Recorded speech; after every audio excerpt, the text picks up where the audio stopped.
I probably would have cut a single fog. This is not a great hand, but I'm gonna keep it since we are on the draw. We do have some fogs to buy some time, but yeah, no card draw, no Jays, and no mana to get this online. Rest for very is pretty good.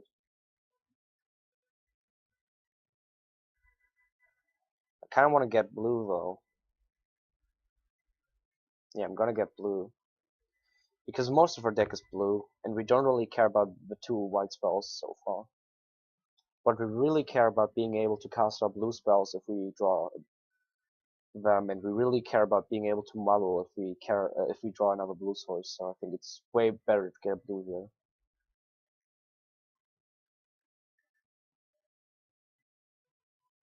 Well, look at that. Might as well do this right now.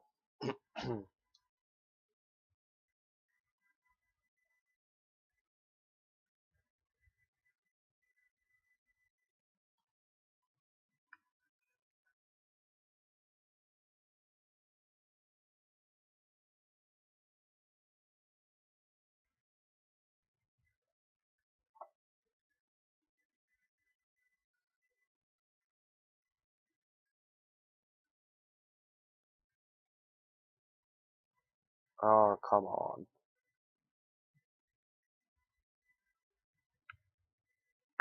Good matchups, anything that plays a lot of creatures.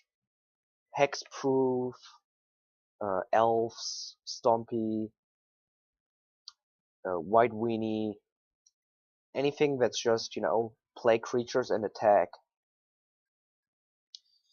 And also, if it's play creatures and somehow make these creatures bigger. So mid-range and aggro decks, which are creature-based, really. And if you do play life gain mainboard, then burn becomes also an easy matchup. The bad decks are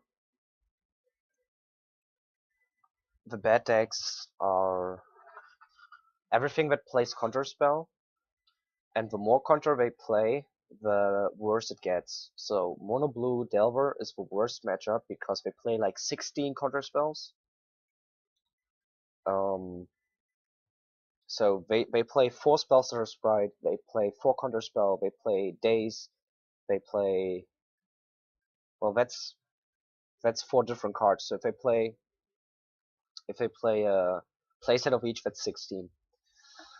And they can also return the Spellstutter Sprite to hand, so they get multiple uses out of a single Spellstutter Sprite.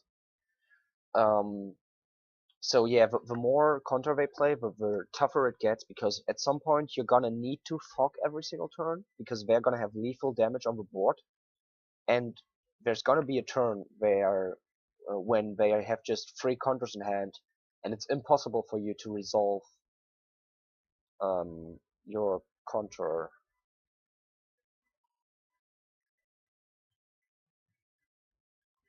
Not your counter, to resolve your fog, because they have so many counters. So anything that plays counter spells is seriously are the bad matchups or the worst matchups.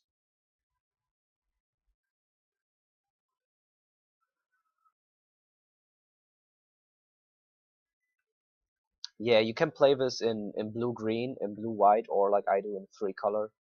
There's way more people who play this in blue-green, but I really like the white spells, and the white spells basically make the burn matchup better, and any matchup against somebody who plays stuff like Galvanic Blast, because you have Circle of Protection Red, and you have Dawn Charm, and you have Ride Control. And if you read Dawn Charm and Ride Control, they are just better against stuff that targets you or stuff that deals damage. Like, they're very good against Lightning Bolt, they are very good against Galvanic Blast, against Fling. But the green version, they play stuff like Tangle, as you said, and Tangle is pretty good against creatures, so they can play less Fox, more draw spells. And the blue-green list, because of that, it's a little bit more streamlined. It's a little bit more effective, maybe. And it's totally possible that the blue-green list is the better list because you don't have the same mana problems. Do we want to start fogging here? 5 damage? I think it's tough. I think we start. next turn. We take 5, we go down to 3. No, I don't want to go down to 3 Galvanic Blast range. And we already used our life gain too. And there's a everything that's just creature based is really easy matchup, and everything that's has counter spells is a tough matchup. And stuff like mono black control and stuff like affinity actually. Well, affinity, if it's just creature aggro, it's easy, as I said.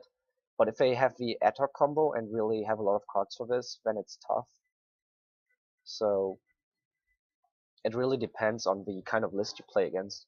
There's affinity lists which don't play ad hoc and don't play Fling or Disciple of Revolt. They are just affinity big dudes and try to slam your face. So against these lists, it's easy. And if there's a list which plays 4 Disciple, 4 ad hoc, 4 Fling, then it's gonna be tough. So it really depends on the list and what it's trying to do. I really like this draw, because if he has a Power Blast and tries to kill this, I'm not so sure about this.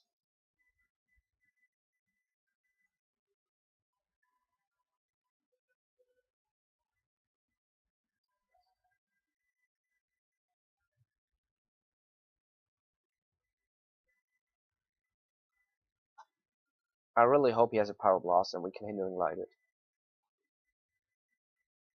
Or a Fling.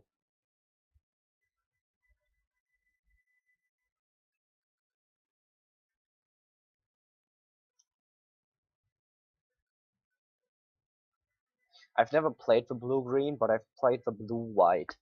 And I can tell you the blue-white is definitely worse than this 3-color version. I'm 100% certain. Oh wow. Well, I don't need to protect this if I have a second.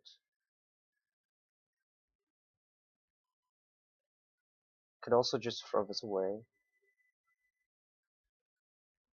I already have 2 frogs. I want to brainstorm.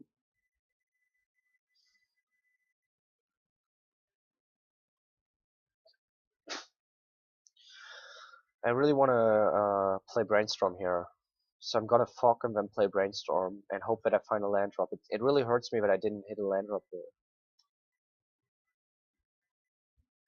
The problem is now if he plays a Power Blast, I can't Hindering Light because I don't have Dawn Charm anymore. Well, I couldn't anyway because I only had 1 white source. How much damage is this actually? This is 16, 18. Yeah, this is lethal. This is 20 damage, 24, 22 damage, I think. The land is great. Jason Hindering Light is great. Well, we're gonna draw this anyway. Which one do we want to draw last? I think we'll right control. I'm not gonna mill that away. I could mill it away, but I think that's pretty good actually. The only thing I don't like is that I only have 1 white source, so I can't Hindering Light and right control on the same turn.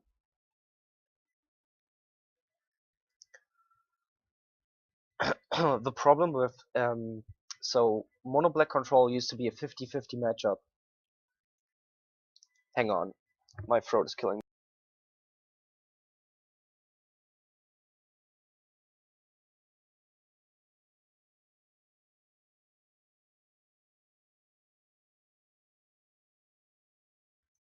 Okay, I'm back. So mono black control used to be a 50-50 matchup, like I don't know, before Pharos, I would say.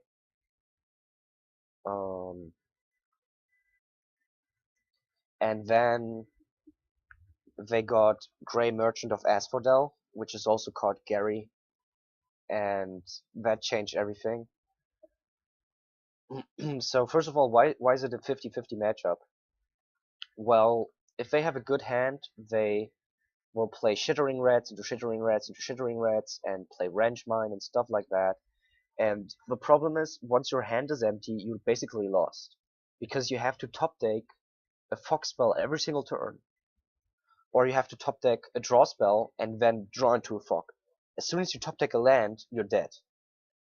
So if they get your hand empty, you lose, or you're close to losing at least. So that's a huge problem against mono black control. So, and as I said, it used to be 50-50 because sometimes they would have enough discard or enough Shittering Rats, and sometimes you would just have so much draw that their discard didn't matter, and their beats were too slow because their creatures are not that great. Their creatures are only great because they draw them cards or they make you discard cards or put cards on top of your library. But their creatures are not great in the sense that they have a lot of damage or do a lot of damage. So it used to be 50-50, but now they have Gary, and the thing is, the games will go to like turn 10, turn 15, like look at this, turn 10, and the mono black control player, or any deck you play against, will have 4, 5, 6, 7 creatures on the board. And when they play a Gary then, the devotion is huge. The devotion is like 10 or 11. And it's not damage, it's lose life, so you can't prevent it. And that means you can't Dawn Charm, you can't Ride Control, these cards don't help you there. You can't Circle of Protection, you have nothing that interacts with a trigger from Gary.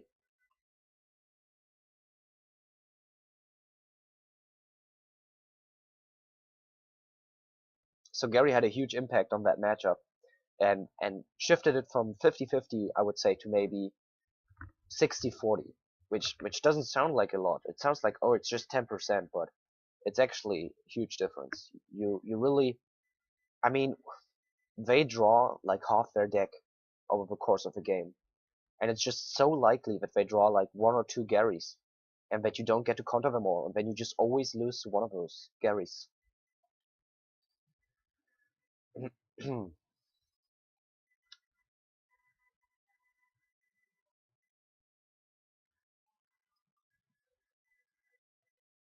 This is 5, 9, 13, 17, 18, 20, 24 damage. Wow. I would really like to have a second white source, or to draw a draw spell.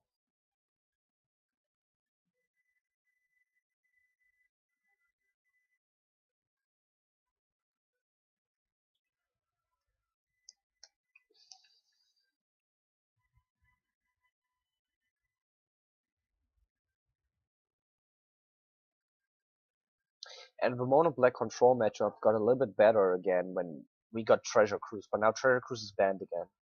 Because sometimes you would just top deck Treasure Cruise and we would have like 3 cards and it would be huge. But they also played Bajuka Bog. Wow, and never Dawn Charm.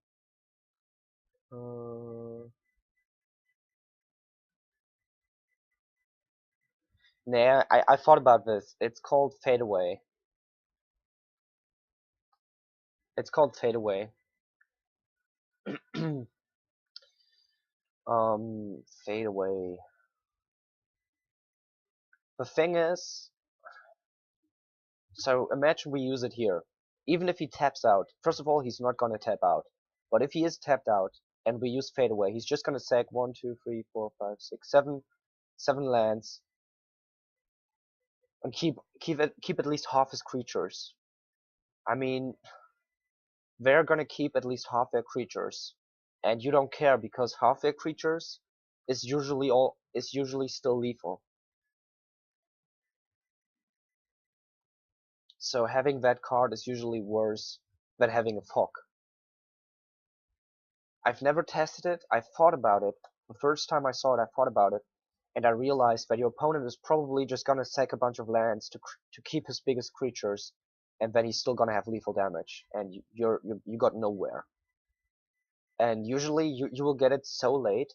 But there's two scenarios. You get it in the late game. They already have a big board like here, and they don't need their lands anymore. So they're just gonna sack their lands and keep their board, and you accomplish nothing. Or you get it in the early game, then they can just sack their creatures and play new creatures. Then you bought yourself some time. But again, they will probably keep 1 or 2 big creatures and just sack something else, like an Echo Wellspring in this deck, or I don't know. This is a pretty good draw, obviously. He had a Pyroblast, which we couldn't interact with because we just had one white source, which was really unfortunate. I kinda think we have to throw the Cindering Light away. No, I'm gonna throw the Dawn Charm away. Because I only have one Jace and I need to protect it. I actually think one Word Strike here. Because we haven't played a land yet, we might still draw a land. Yeah, very nice, very nice. No! No, this is not the best deck in Pauper. This is the most fun deck in Pauper.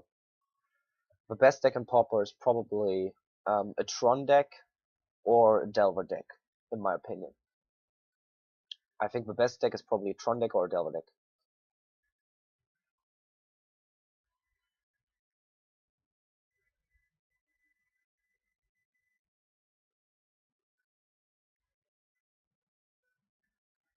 This deck is very... It's the opposite of competitive. This deck can be beaten very, very easily if you have just one or two sideboard cards committed to this deck. There's just amazing sideboard against this deck.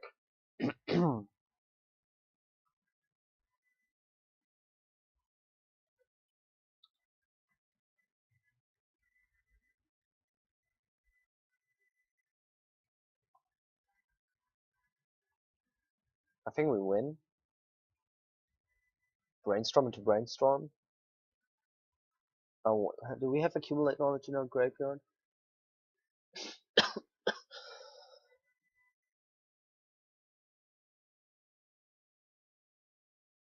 Wow, not a single one.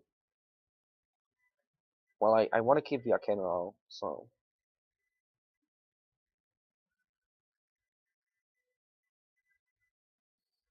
I'm gonna mill my opponent.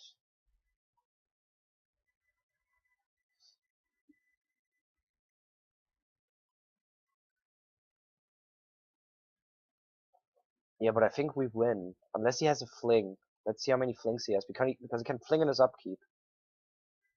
Oh, he might have fling in his hand.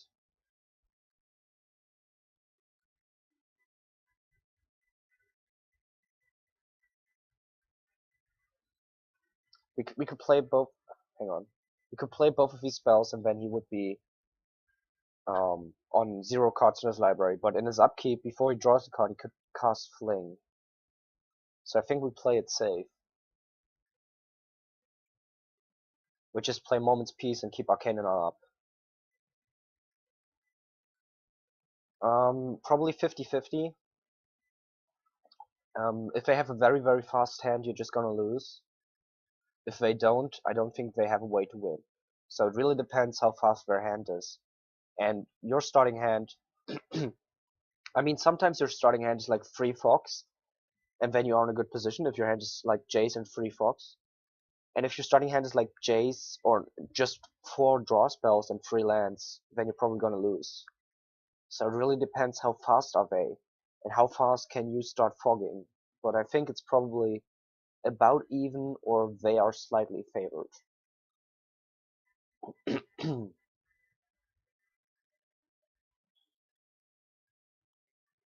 But I haven't played against I haven't played the deck a lot, and I haven't played against Kilnfiend a lot. So does he even have lethal? I think he does.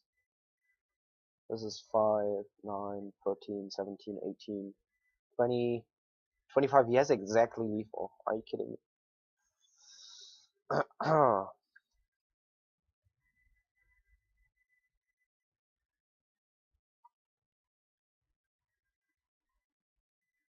So if he has Fling now, we lose.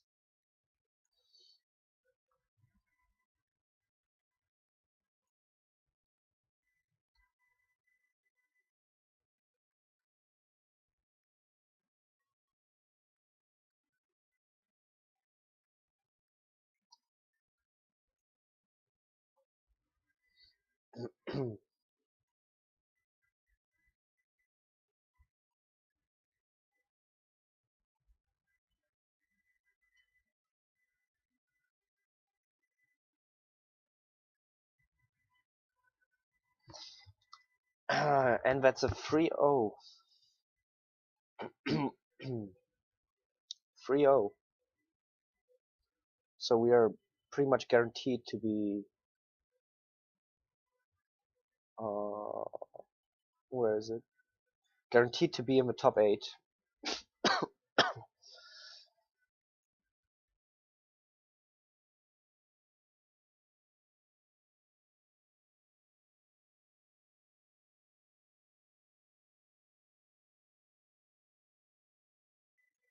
Yeah, so there's gonna be a 4th round, but no matter how the 4th round goes, we should have a place in the top 8. And the top 8 is gonna be single elimination. So we played Affinity 3 times, and we won. Did we win every single match 2-0? We won the first match 2-0. I'm not sure if we won against this, if we won the second match 2-0. No, I think I didn't. I think because I misplayed, right? Oh, it's Den of Bears. Well, now we are in for a beating, playing against Delver. Yeah, good luck to you too. Stupid Delver player. So yeah, we will probably lose this. Because he plays an unfair deck. I'm kidding. I'm just always upset when I have to play against Delver because it's so hugely imbalanced, so hugely unwinnable.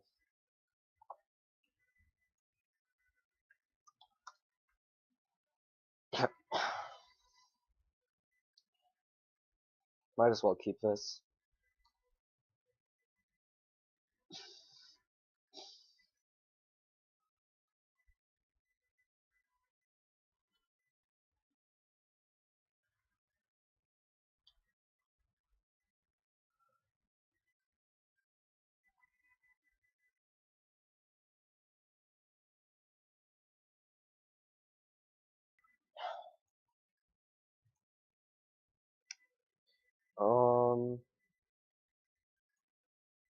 Yeah, let's see beyond here. We don't need that many lands. We don't need 2 green.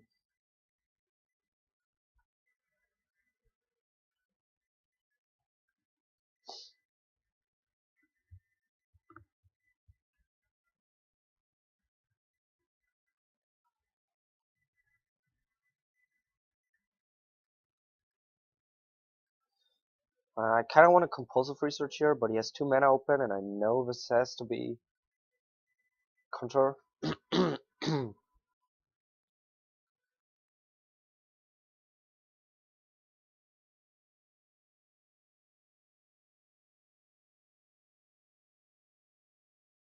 We could also transmute.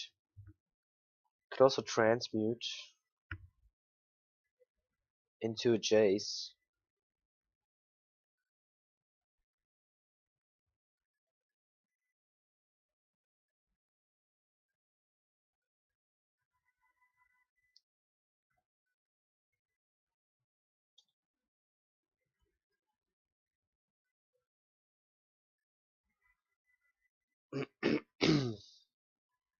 Oh, my throat. Jeez. Days. He has revealed days.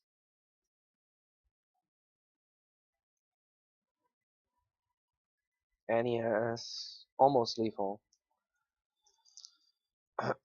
So if he uses 1 prowess, he has lethal.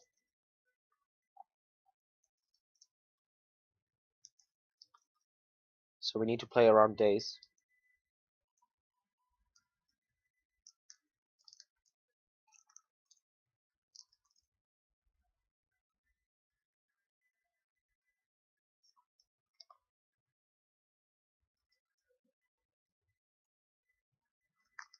And he's just gonna have a counter and we lose here. I mean, I can't imagine he doesn't have a counter.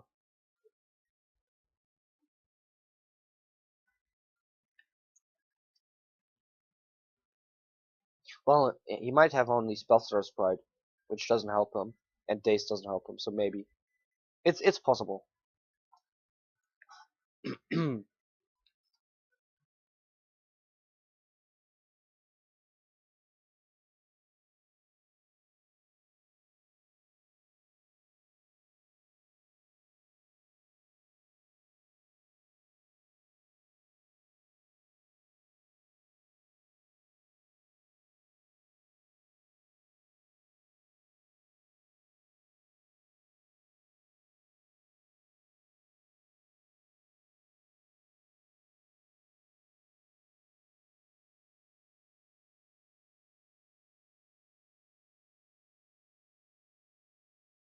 I could compulsive research here, but I run into the Daze.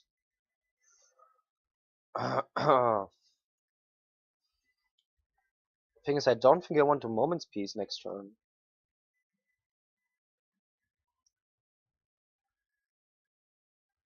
Because he doesn't have lethal. And I wanna save my Fox until he has lethal. He has only 9 damage.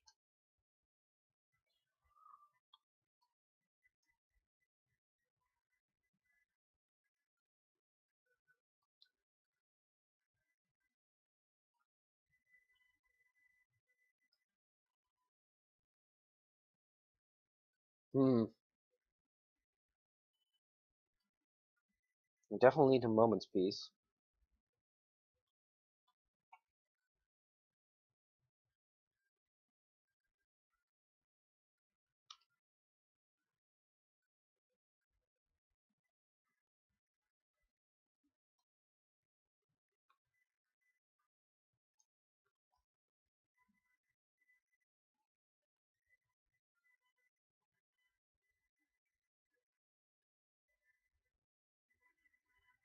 And there we have it.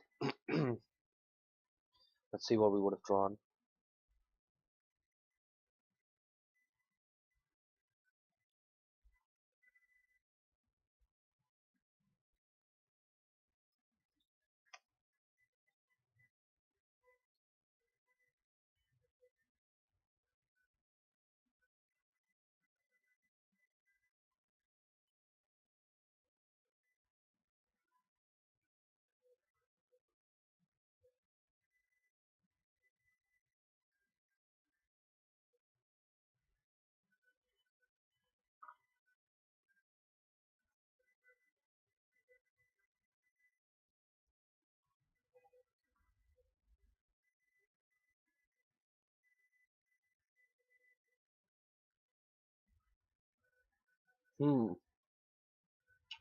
So, I definitely want all of these 6. I might even want more Fox. Question is, what do we board out? I think we have to board out everything that's not card advantage for us. So these cards, basically. Preordain are first to go. And then there's Sebion and Words of Wisdom. I think Sebion is worse. Because it's sorcery speed. And either 1 Words or 1 Brainstorm. Actually, I think we have to bring a compulsive research back in. The thing is, all of these are not card advantage. Only the accumulate knowledge and compulsive research are actually card advantage. Because this draws him a card and this doesn't really draw us. Oh wow.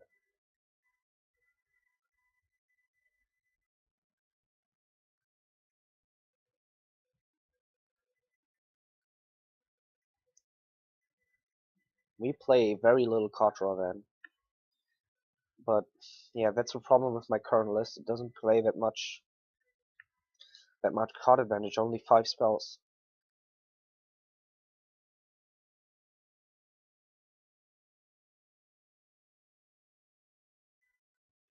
Yeah, I think we cut 2 words.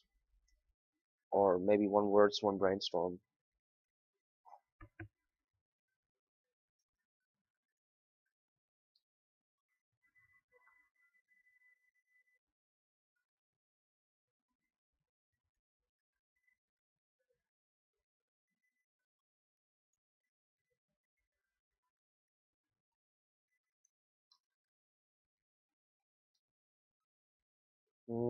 I don't think I'm gonna brainstorm at the during the first turn, because we can play Jay's turn 2 and then we can brainstorm and get some value out of a brainstorm. Not only the mill, but also we don't lock ourselves.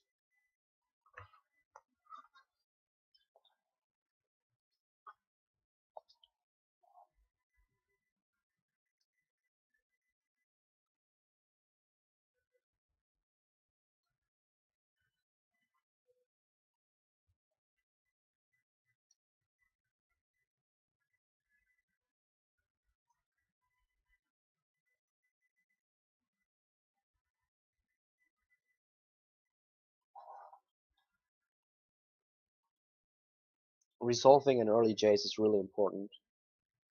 Makes a huge difference in this matchup.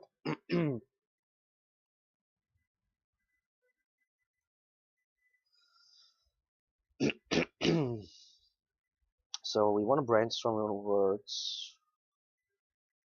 I should have maybe brainstormed before I played the land.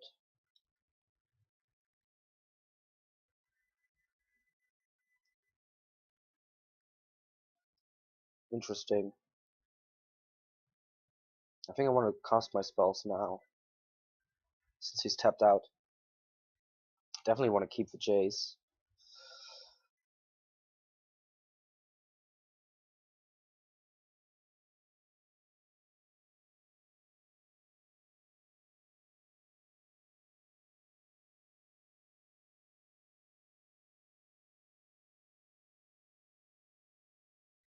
Yeah, I decided to keep them all, to mill nothing away.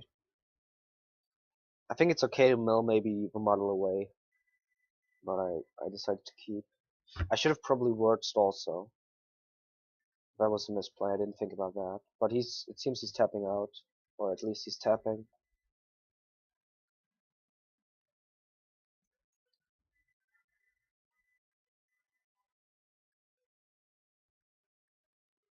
And if he uses a counter for this, that's good for us, because then he's down a counter.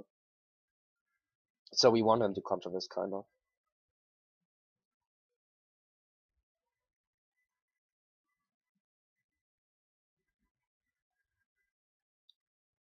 This is pretty important. What do we want to do this turn? We want to words, and we want to play Jays. So I think I play Forest here. To protect this Jays with negate if we need to. Because resolving these Jays early is important, so we can maybe raise them.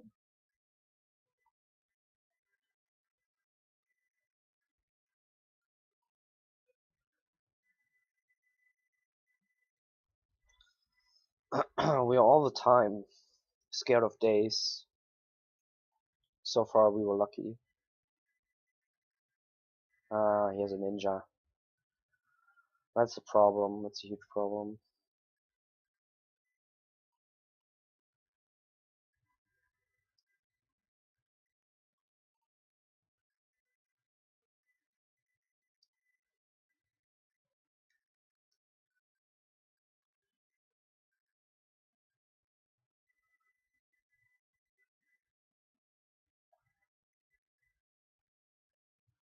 Well, he tapped out.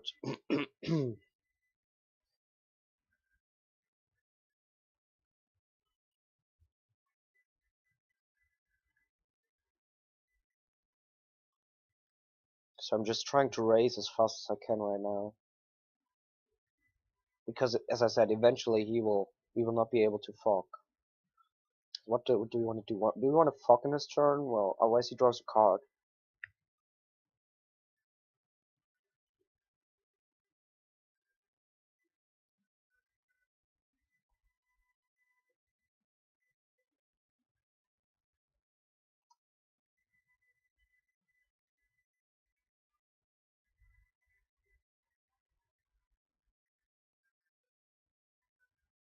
Never seen this card before.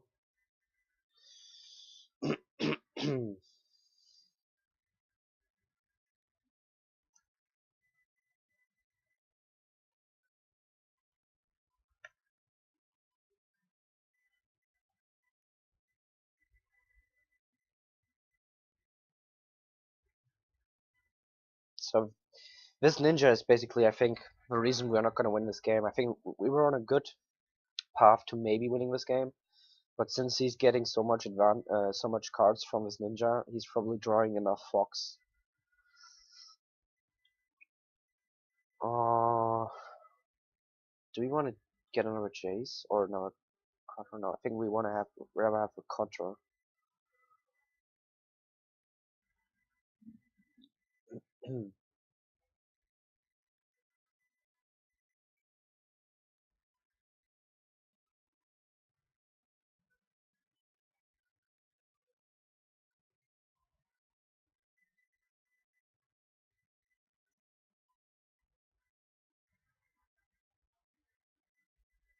We might also have to model into a new moments piece.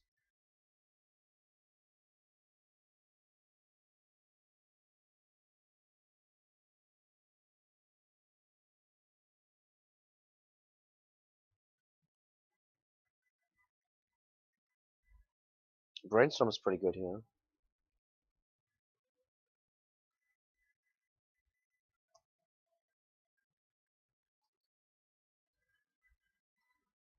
Oh, we knew he had this.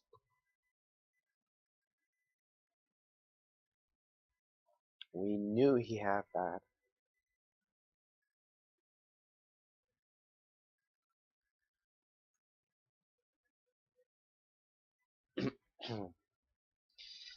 That's on me. I shouldn't have done that. I knew he had the Spellslinger Sprite in his hand.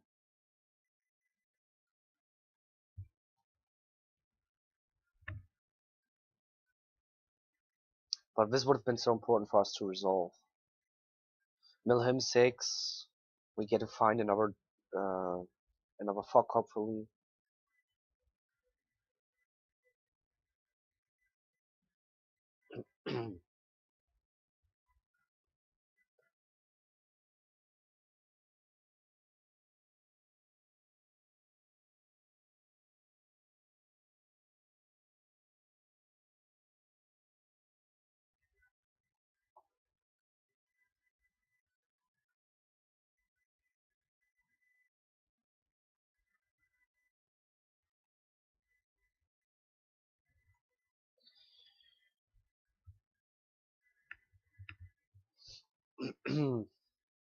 So we are in top deck mode, and as soon as he draws a counter, we probably die.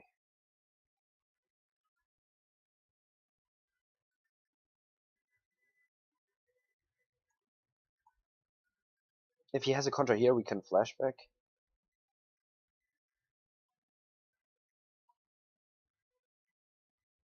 Well, at least we keep top decking.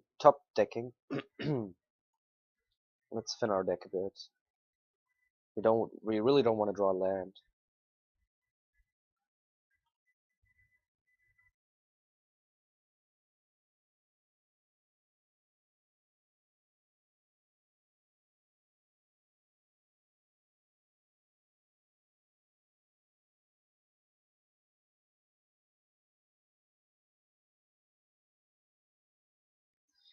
Well, he doesn't have lethal.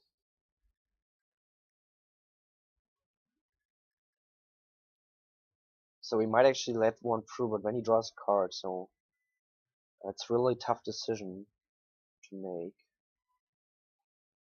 I think I'm gonna store Moments Piece here.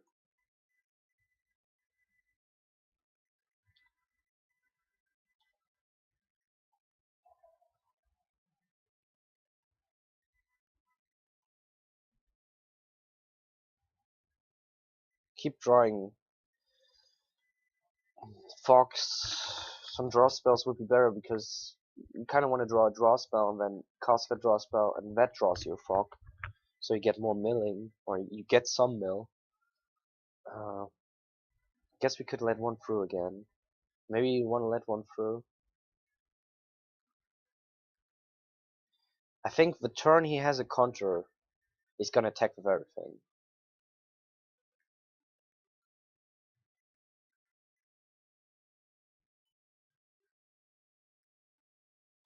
I think we have to Fog. I'm really scared of this card draw. This one card draw, he just needs to draw one counter and he wins. So every card he draws matters, and he keeps drawing lands. So that's great for us.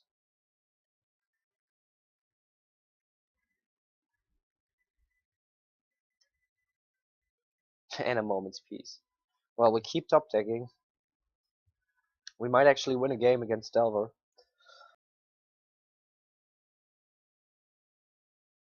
But we didn't draw, like, we drew 3 Fox in a row, and before we had a model, so we kind of had access to 5 Fox in like 5-6 turns, so it's pretty good. But so now he probably gets to find a contour.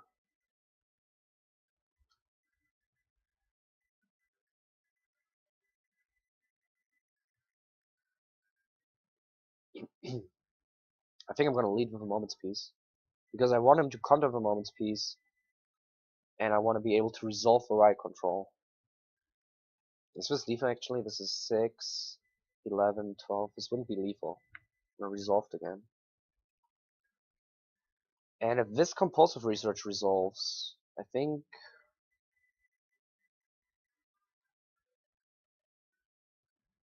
we are not. Well, do I want to really tap this way?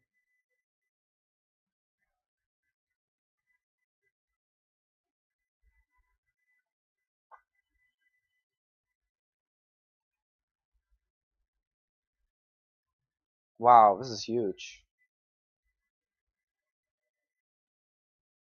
What do we want to discard? We discard the land. Sadly, we don't have accumulate knowledge in our graveyard.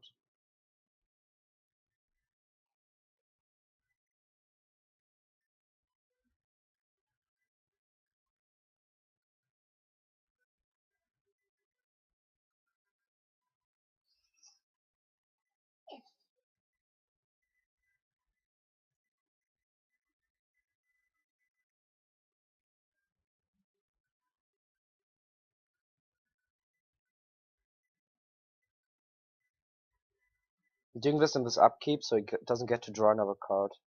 And he has a counter spell. Let's see. This is 6 again. 11, 12. Could go to 14. So we could either counter this or we could right control. I'd rather right control. Because he can spell Sitter Sprite model. And a resolved. I think we win. I think we win.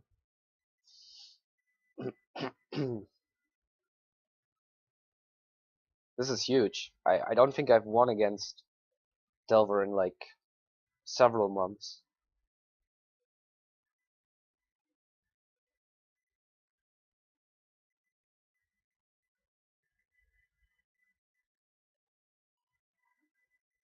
So I'm obviously gonna contest that.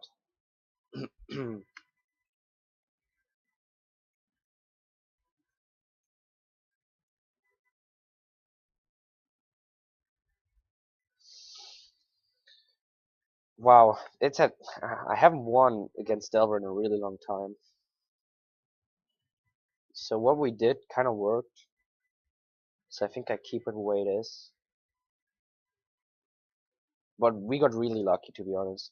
We top decked a lot of Fox in a row, and he didn't draw any counter. We were just really lucky.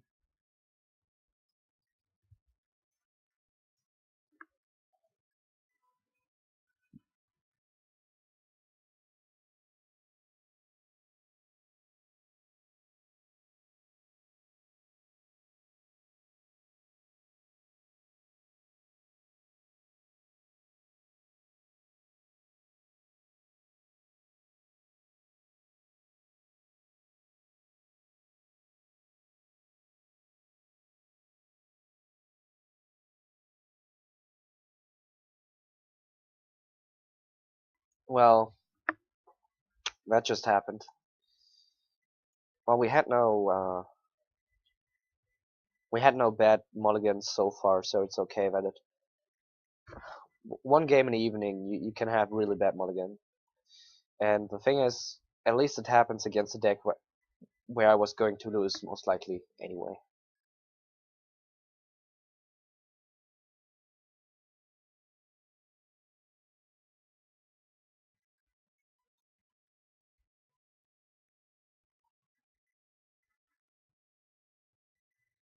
And the final 4 isn't even that bad. The J's, every color we need, and the right control. And now Words of Wisdom, pretty good. It's pretty good. And he has a Daze. The first hand was really interesting because it had a circle and a lot of great blue spells, but 2 forests. If that had been like any other combination of lands, that would have been great. I think we want a knowledge here right now before he untaps.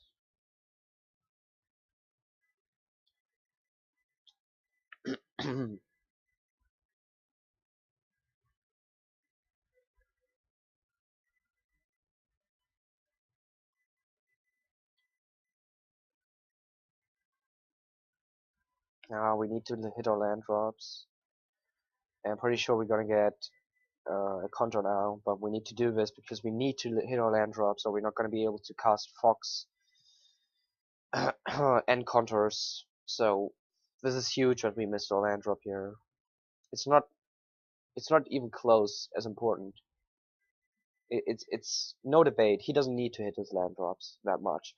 He needs to be maybe at 4 lands in the late game. We need to be almost at 10. We basically have to hit every land drop. It's really important. So he does not have lethal.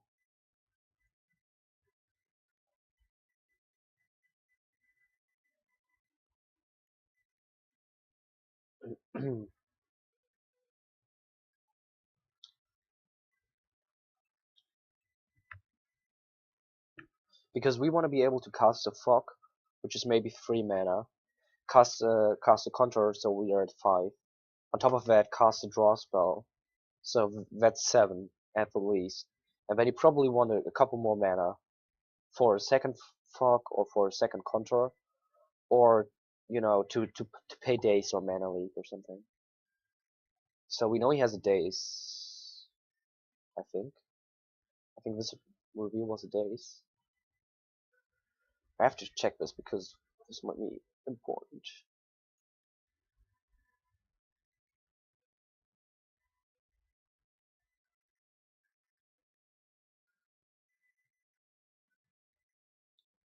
Yeah, he revealed the days. So we cannot tap out next turn.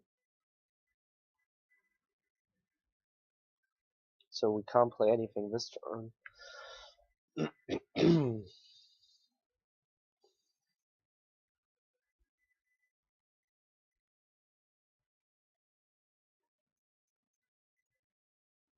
He has 6 cards, he most likely has something.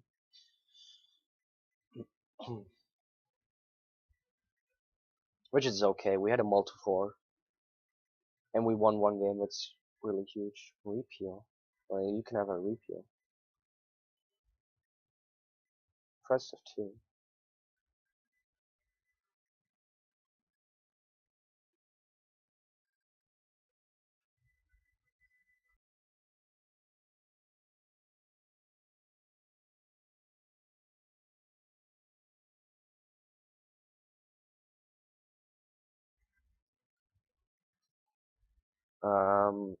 I think we still have to brainstorm. Well, yeah, we still have to brainstorm.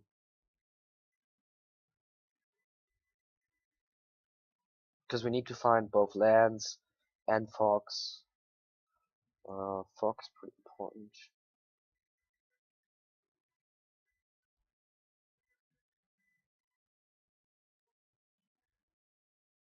So he doesn't have lethal this time around. What's on top? Compulsive research. It can't go on like this. I think we have to sacrifice this turn's fog.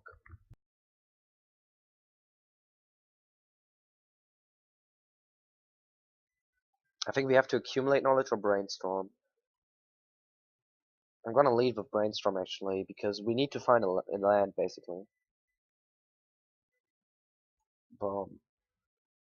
So we need this, we need the Jaces, we need the counter, we don't need the compulsive research, we need the accumulate.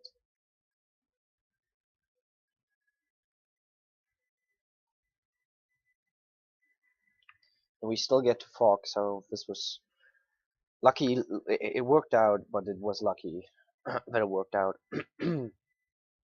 Let's see, this is 5. If he plays 2 spells, he has lethal.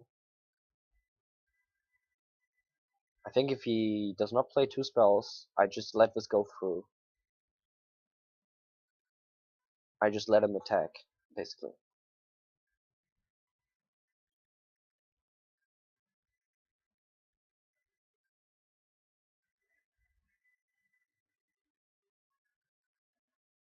Now it's 6, and he draws a card, so now I'm gonna Moment's Peace.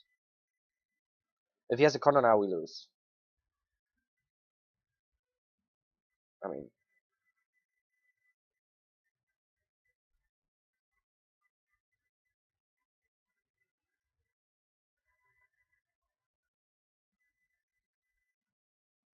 so we know he has a Daze. So if he Moment's Peace, if we play Jason then Moment's Peace, he's just gonna Daze, so we can't do that. So we have to lead with a Moment's Peace. And then hopefully we can accumulate knowledge into something that matters.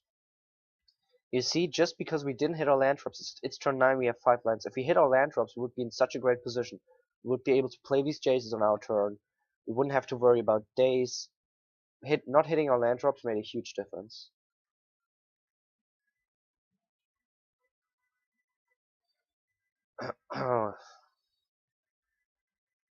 Okay. Oh, he's cycling again.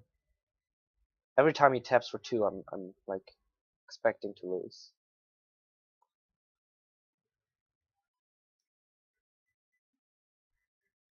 And there it is. And now we're dead because he still has he still has days.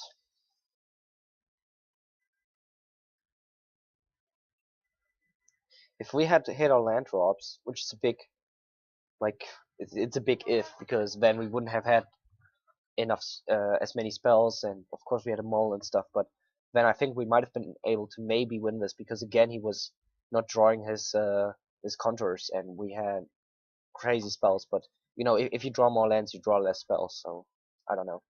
But this was closer than it should be. He had bad hands, I feel. Well, can't really say he had bad hands, but I mean, the whole problem is that they eventually draw into their counter spells. So maybe it takes them 10 turns, and then you have the illusion of 10 turns of winning, or not losing at least, and then they suddenly draw 3 counters in a row and you lose. So it's not correct to say he had a bad hand or he kept drawing badly. Eventually he will draw into his counters like he did now, and then you just lose. So I guess what would have been what's more accurate is we could have raised him maybe if we hit our land drops, because he was not drawing his counters in the early game, and I think it was turn 10 we lost turn 10, and until turn 10 you can almost win with mill. You can probably win until turn 10 if you have a really great hand, but since we had to fog every turn, it's unlikely. So well, that's okay. As I said, that's a matchup which you really don't expect to win anyway, and I'm really happy that we even managed to win a single game. And we will have top 8 soon, and we should definitely be in top 8.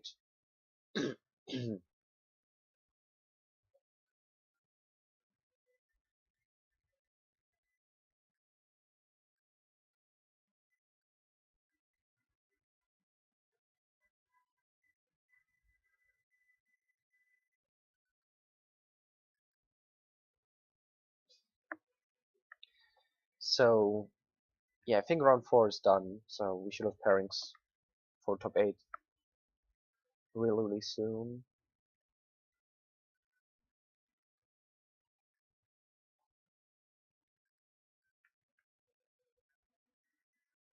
Oh, I should let him know that it's GG. Uh, Let's have a look at the pairings here.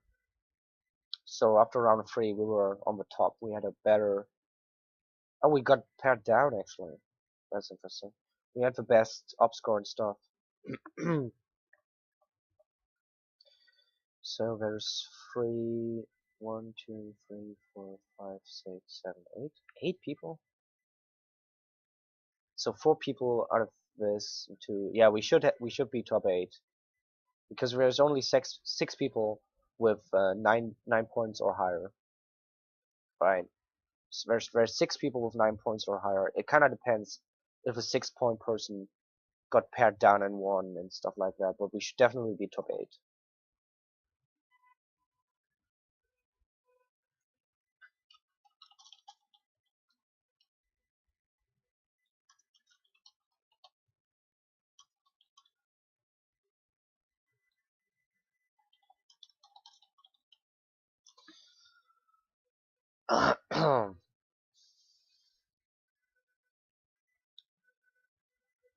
So I just hope I don't have to play him again.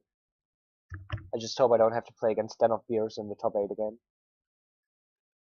Or against any other Delver. I mean, it's not his person, it's the deck. And if we don't have to do that, we have a good shot at maybe becoming like first or second or at least top 4, right? But I'm happy with how the event went, no matter what happens from now. I mean, we went 3-1, which is great in the Swiss rounds.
Hi.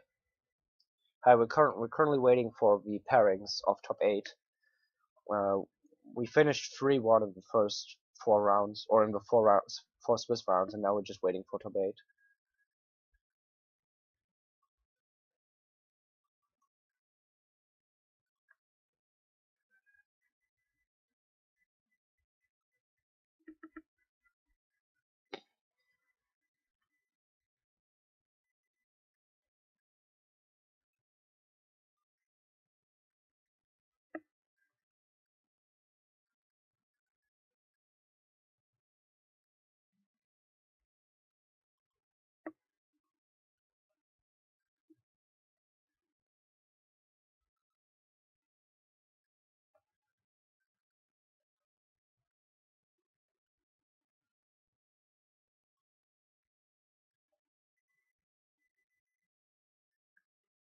So, yeah, we're just waiting. Just waiting and nothing to say. I guess I can put up the deck though, so at least you have something to look at.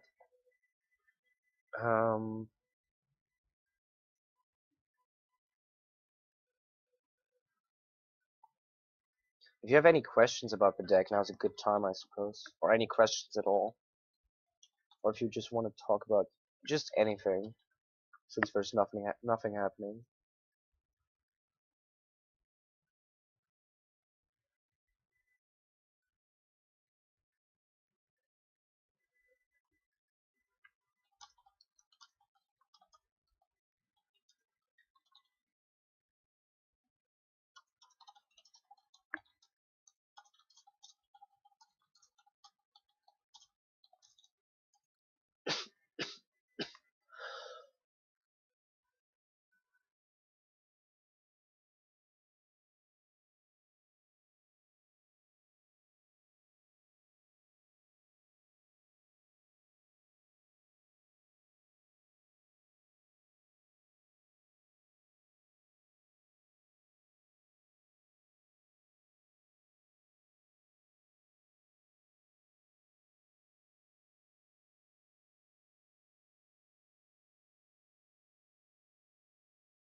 Well, I haven't played much.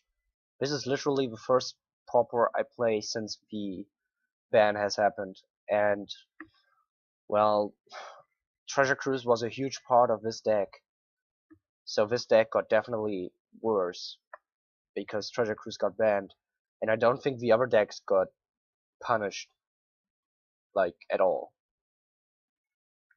relative to our deck. I mean, Treasure Cruise was an insanely good draw spell, and it was probably too strong for some decks, but in this deck, it was. I mean, it was really, really strong in this deck. It was really strong in this deck, but it wasn't too strong because this deck is not too strong, right? It was Ancestral Recall in this deck, basically. It was huge in this deck, and it really hurt this deck. The ban doesn't hurt the other deck. The ban doesn't hurt the other decks as much.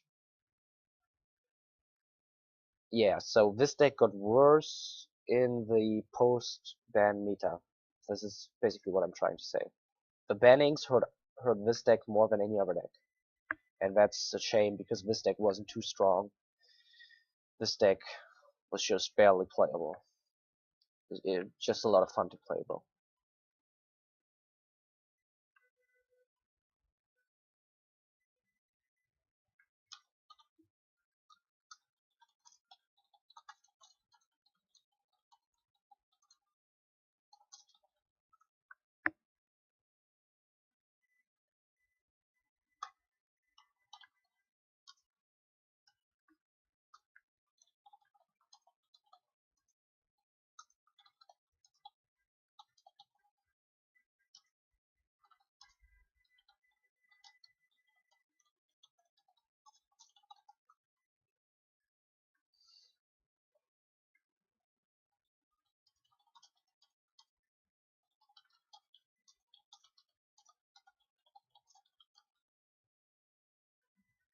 Okay, oh, top 8 is up.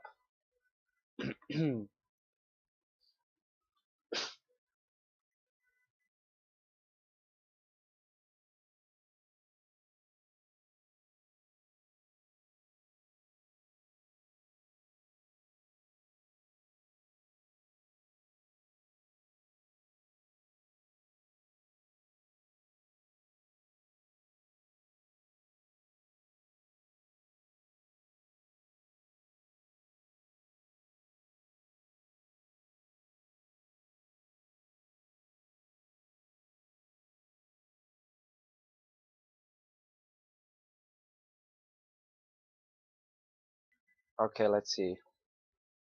No, I'm playing against Iliason again. Iliason.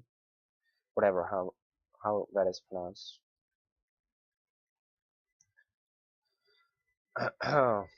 Yeah, so it's the 4th time I play against Affinity.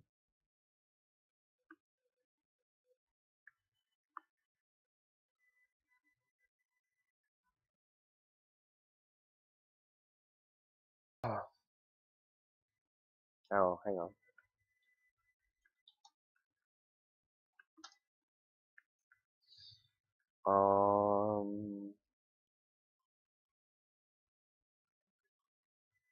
Do I want to brainstorm turn 1? Do I want to brainstorm turn 1? I think I do.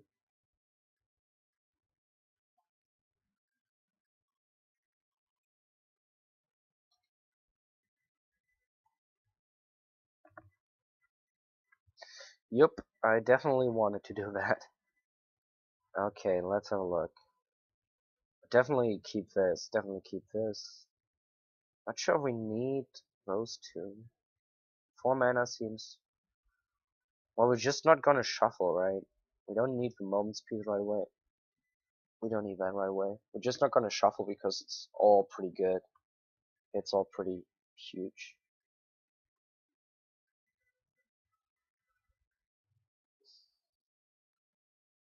So there's there's a Moment's Peace on top now.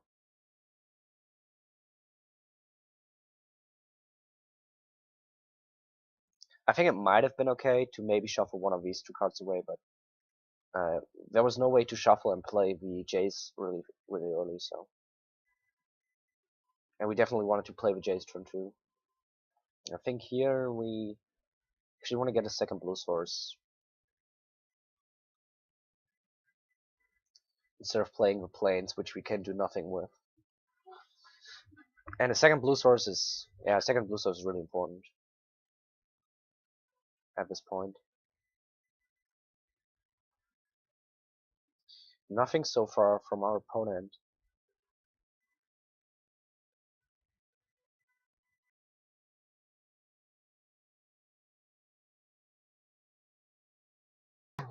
So again, countering this is usually irrelevant.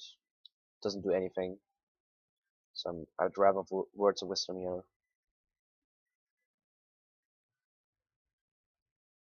Draw into some lands, into more Jaces maybe. And Galvanic Blast, that's okay. 2 lands.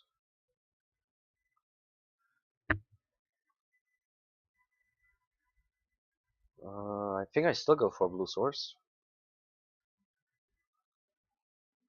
Because let's see. Yeah, I want to play this again. Yeah, I want to be able to brainstorm inwards. Yeah, this is where I play to go for a second blue source. So we can words, brainstorm, and fetch.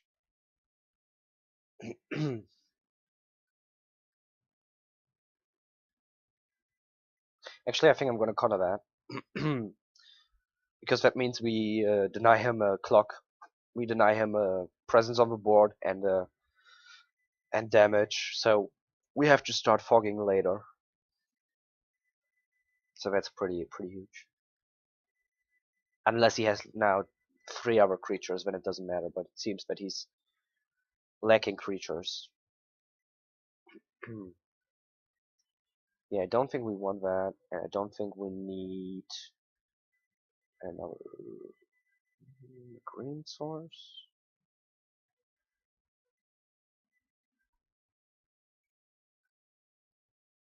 I'm just gonna go for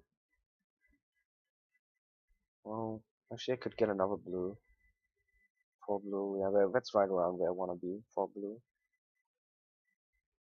Considering we have a bunch of spells which are 2 blue. Well, only really the model. I would have probably gone for a second green or a second white if I didn't keep drawing these. But even if he has land destruction, which he doesn't have main, I still have this. What do we want to do? We probably want words. Yeah, we can play again a tapped land. And this time around I'm gonna get a second green though.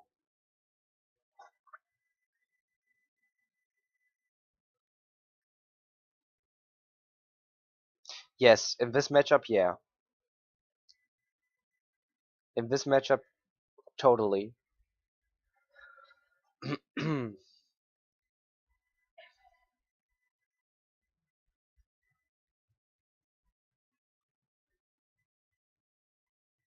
It really depends on the matchup, but you definitely want to save your counters for the things that actually lose you the game. Everything that doesn't really by itself lose you the game, it's not worth your counters because you don't play that many counters mainboard. We could try to find a counter here. Let's thin our deck first, so we are less likely drawing a land.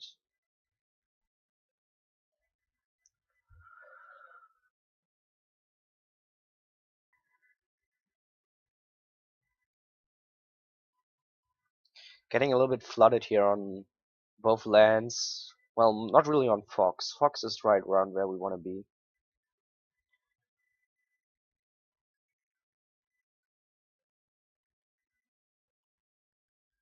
Yeah, we're gonna need to fog every turn too. I'm not gonna play the tap because I really want to be able to right control if he has a Galvanic Blast or a Fling.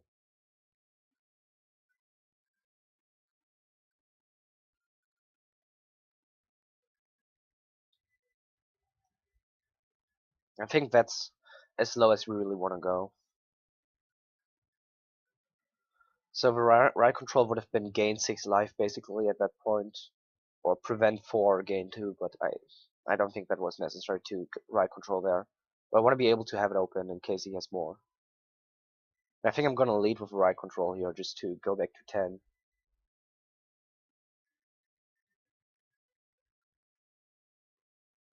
And because it's the more expensive one, and we save the cheap fog for later.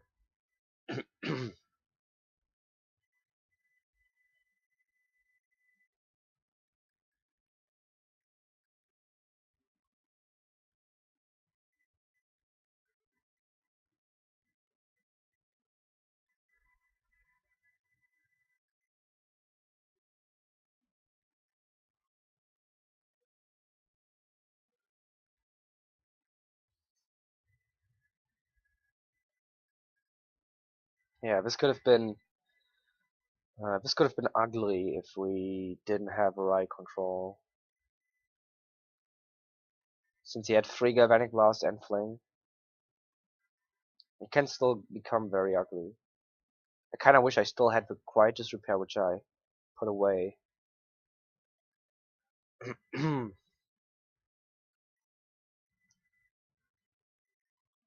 That's pretty good though.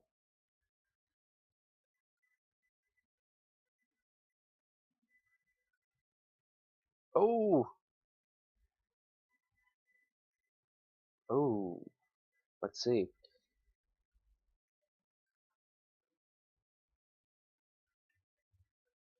What are we gonna enchant?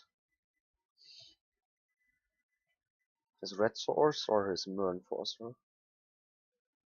I don't think it matters. Well, if we enchant one of his things, he can sack it. So I'm gonna enchant my own thing because I'm only gonna choose gain 2 life to be secure from the last galvanic blast basically and stuff. I don't want to destroy any of his stuff. It doesn't matter because we still have to fog and stuff. But this way we are very secure from his next fling or his next galvanic blast. He only has one of each left.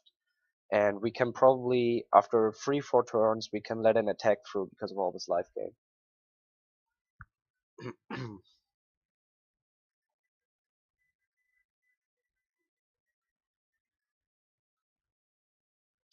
Yeah, if I enchant one of his things and he draws a perilous research, it's just no value. I just lose my stuff. I don't want that to happen.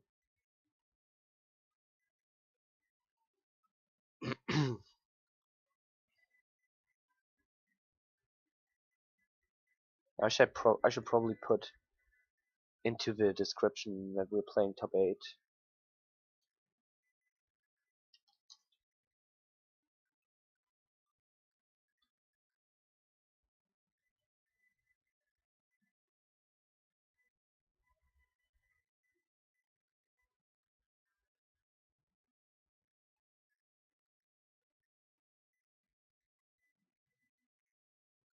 Yeah, so we have Fox to deal with his speed down, and we have Quiet Disrepair to deal with his burn.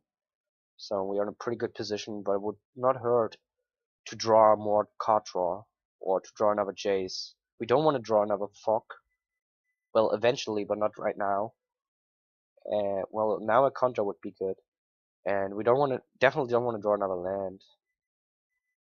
Compulsive Research would be really good. But that's a one-off.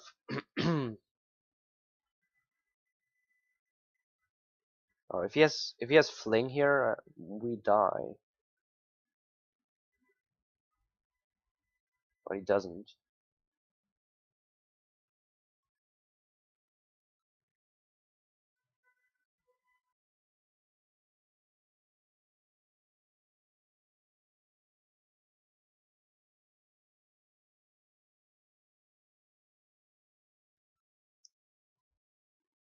Yeah, that's pretty good. That's pretty good. Let's draw 2. Uh,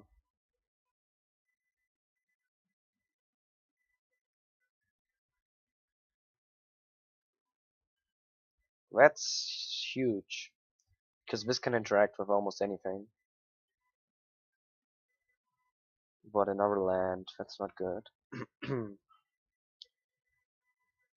But another fog and something that can interact with Fling is pretty good.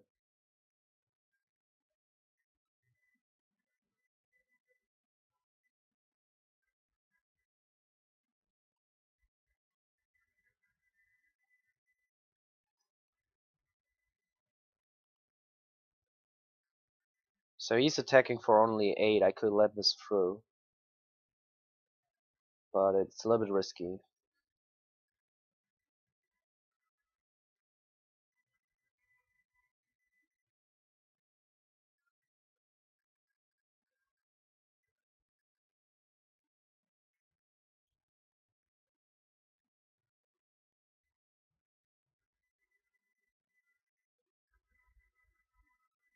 Interesting. So if he does have a fling, we have Dawn Charm, so we don't care.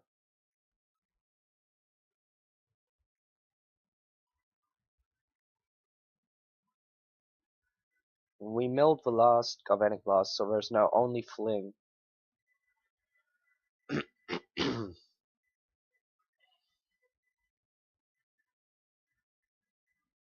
And even that is becoming more and more unlikely since we are gaining life.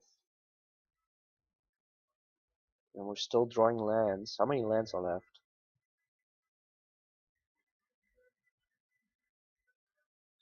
7 lands out of 22 are left, and in half our deck, so we drew a little bit too much.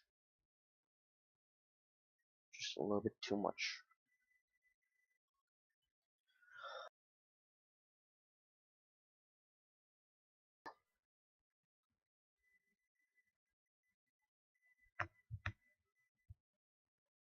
Kind of in the top deck mode now.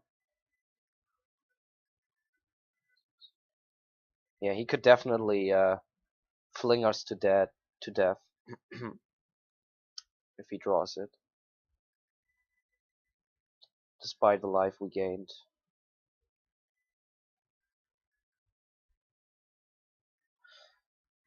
I guess I should have just let an attack through and see if he sacks his lands, so he has to sack something. This brainstorm is pretty good. It's gonna turn into Ancestral Recall.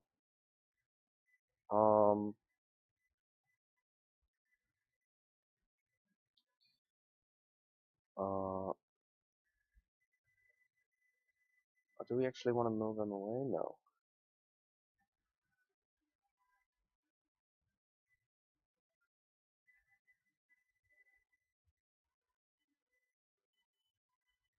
Let's see. We need 2 mana at least for the. Oh, we kind of want to have 4 mana.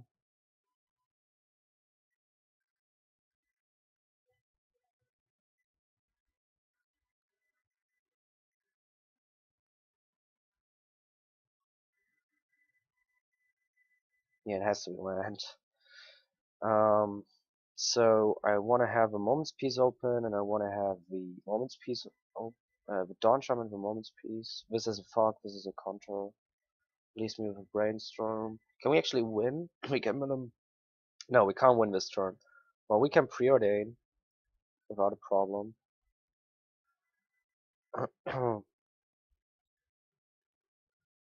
Yeah, we don't really care, do we? I guess this is okay.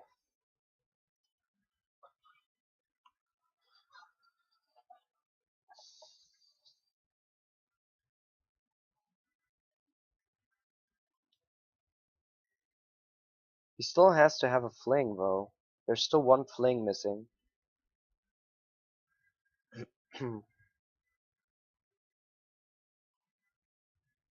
Let's see, this is 8, 9, 11.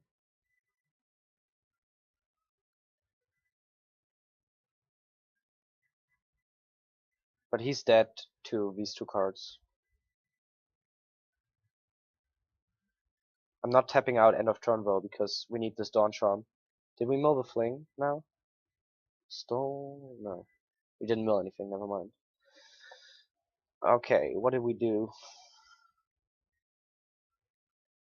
Yeah, I'm not sure myself, but we played it before, and I think it was we played it in like round 2 or 3, and I think it was 2 flings. What else did I board? I bought these 4.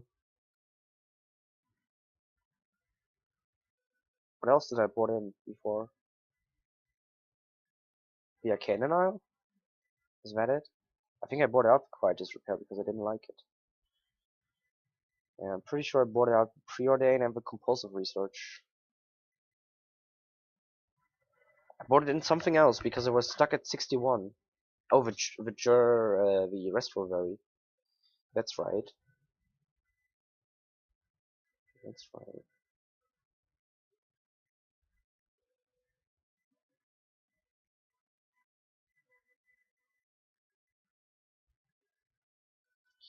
So these 5 I bought it in. These 5 I bought it out. No, that's bullshit. These 4 I bought out. These 5 I bought it in. So we need to cut one more card because I really like the cards I bought it in. So we traded one Quiet Disrepair for one Restful Valley, which I find is a good trade. Where's Restful Valley? There, and then we traded 2 Preordains for 2 Fogs, and we traded 3 card draw for 2 more Fogs, 2 more Conjures. And I think the Conjures really hit what matters. I think maybe the Dawn Charm or the Riot Control. So Dawn Charm can hit Fling, and it can hit Galvanic Blast, but Riot Control basically does the same thing. But Dawn Charm is cheaper, but Riot Control gains in some life.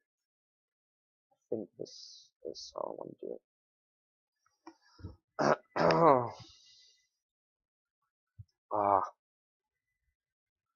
Let's see.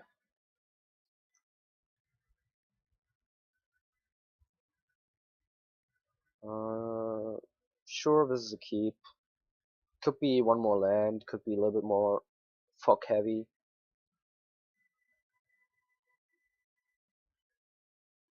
But I'm gonna keep this.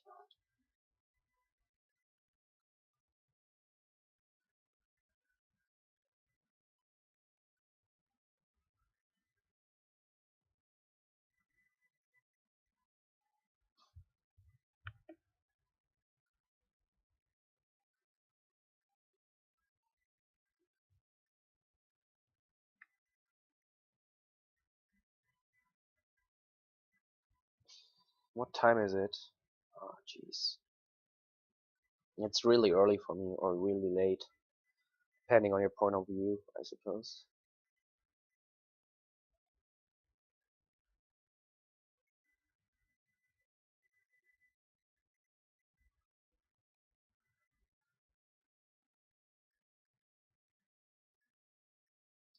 Okay, we keep the Jays, we keep the lands. We have 3 card draw, 2 control. Most likely we don't need the control right now. So I think we throw away 1 control, 1 card draw.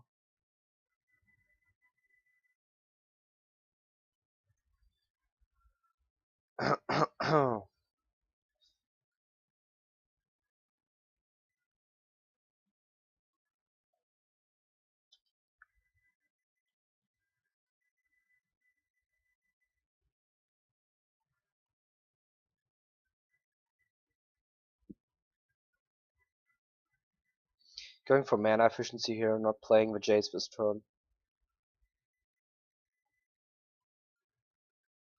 Mana efficiency is also not the correct word. I would say probably playing safe since our opponent is stuck on 1 land. And this 1 land might be Power Blast, so I want to play the Jays only when I have Muddle up. And I mean, this just changed because we just played Muddle, otherwise I would have probably just slammed the Jays.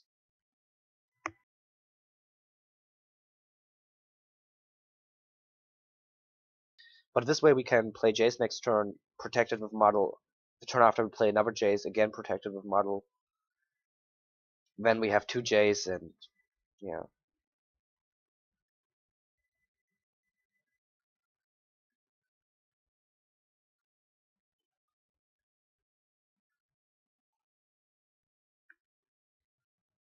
And he has an Atok. Well, he doesn't have enough artifacts for the Atok itself to matter. So I'm not in the least bit worried at this point. And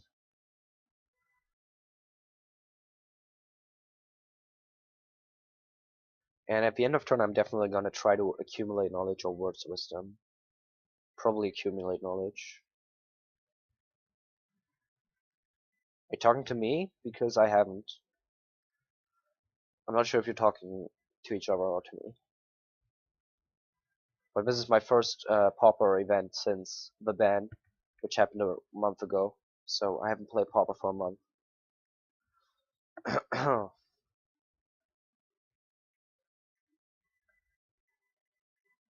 Yeah, since he's tapping out, I'm definitely casting accumulate knowledge here.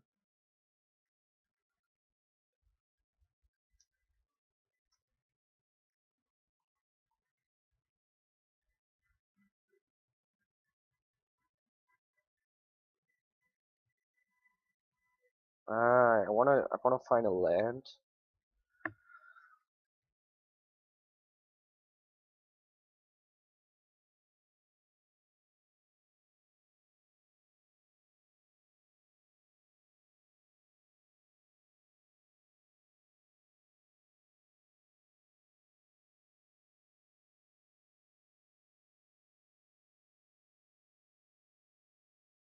I really want to find a land here. Wow. But it seems that we won't. I think model goes away when it's 7. Yeah, so we missed this land drop. It's okay. Well, we have a lot of card draw here, so it should be fine.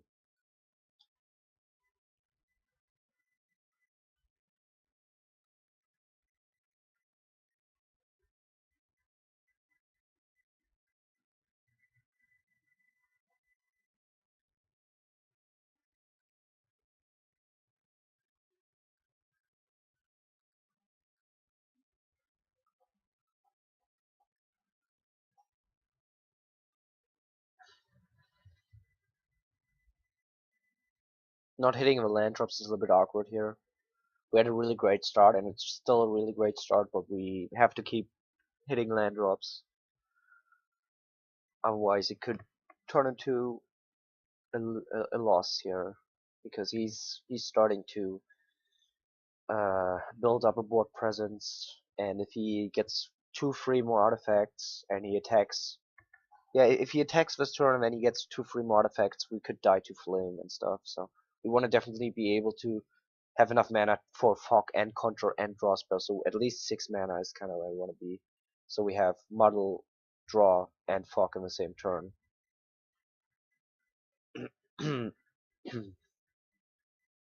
And we also have not milled a single Galvanic Blast or Fling so far, so that's a huge problem. Or Pyroblast.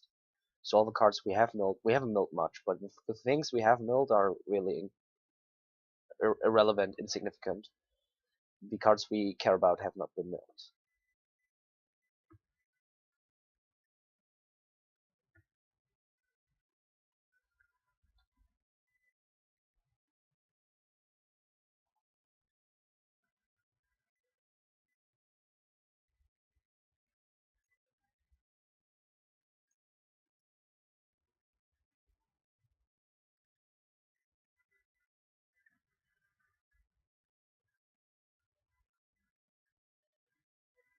So he just sacked Darksteel Citadel, interesting.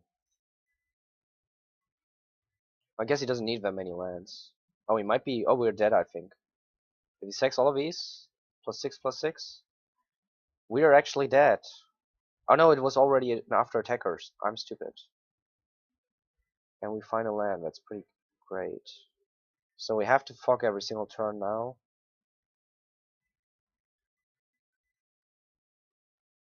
Oh jeez.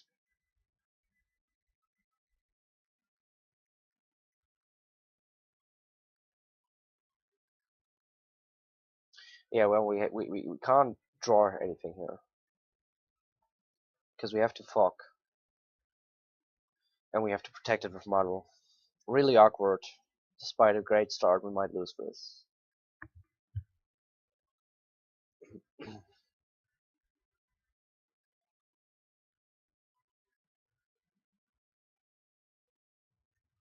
We are, well, we're not dead to Galvanic Blast. We have model, but We should be okay unless he has insane draw. Now, and unless he top decks what he needs. Well, he has 7 cards in his hand, but still. Getting a green source would be huge. I mean, we have to get basically draw into a green source right here.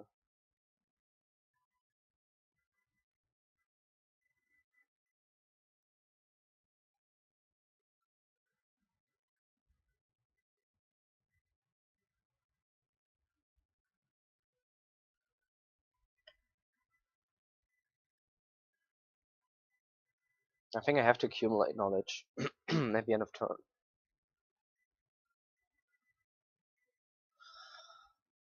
But it seems we are gonna have to spend our mana another way. So also we won't be able to transmute into another fog next turn.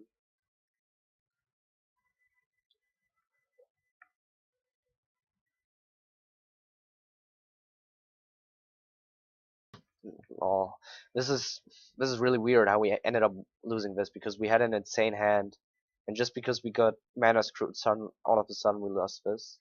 If we hadn't gotten mana screwed, there's no way we could have lost this because we had everything we needed. We had Fox, we had Contra, we had Conjures.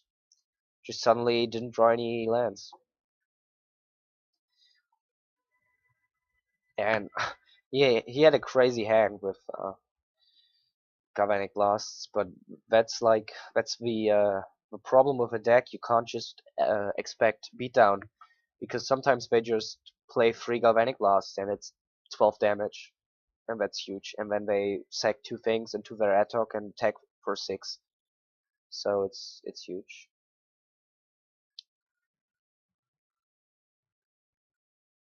Don't think we could have played anything different there because we only had 4 blue sources or 3 blue sources. And when I cracked the first fetch land, I only had 1 other land, which was a blue source, I think.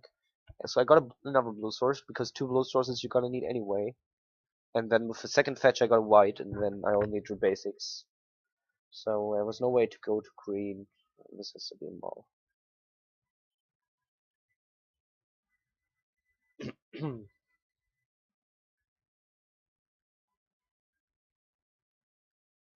So I think it's really unfortunate we lost the last game.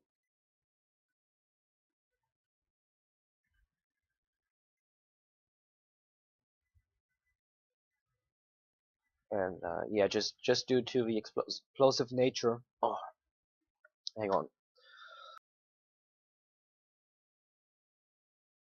It's just due to the explosive nature of our opponent's deck.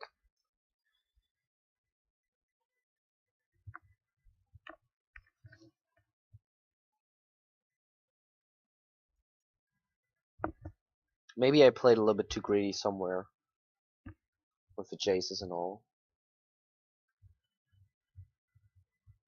I guess I got a little bit cocky maybe and misplayed somewhere. I would have to go back and and analyze it correctly and look at it again. But I felt so secure because we had such a high life total. Our opponent had almost no lands for a long time, and only 1 creature. And yeah, maybe I got a little bit cocky and misplayed because of that. Played too greedy, basically.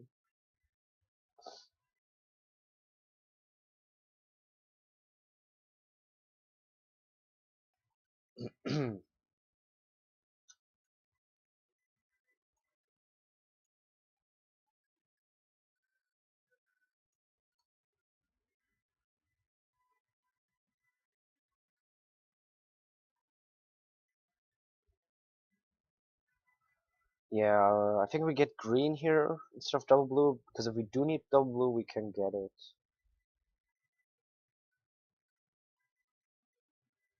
I mean, we can just play it.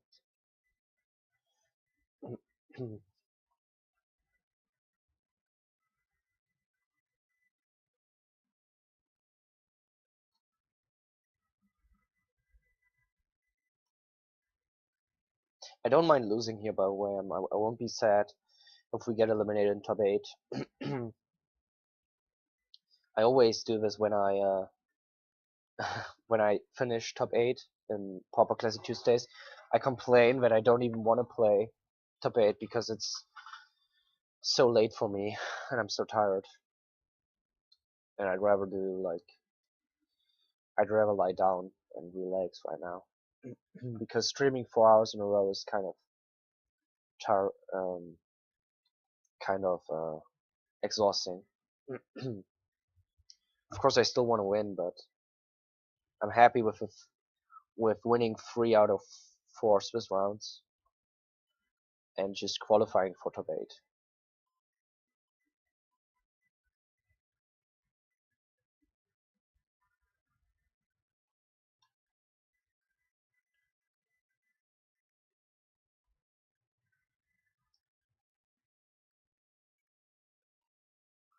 Okay, this is getting ridiculous.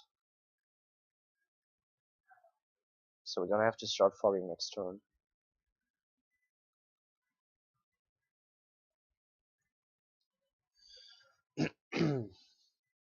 And of course we draw a land.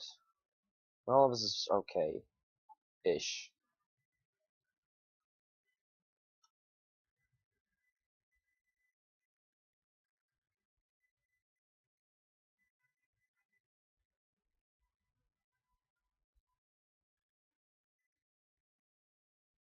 I think I lead with right control.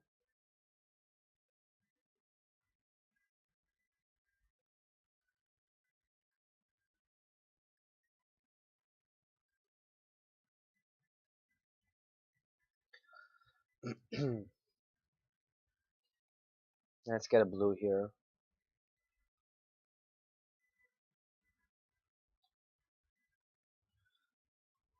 Next turn we have Moment's Peace and this for a fling, so it's okay. So, but we're suffering from the same problem as we had against the blue player, against the Den of Bears earlier. While we are fogging every single turn and we keep holding them off, we are not even close to winning because we don't have a Jace. And just as I was saying that, I draw a Jace. The thing is, if he has a Pyroblast here, we're not going to be able to contest that. Well, I suppose we could. Never mind, we can't, because this is only if it targets me. Yeah. So if he has a Pyroblast, we lose it.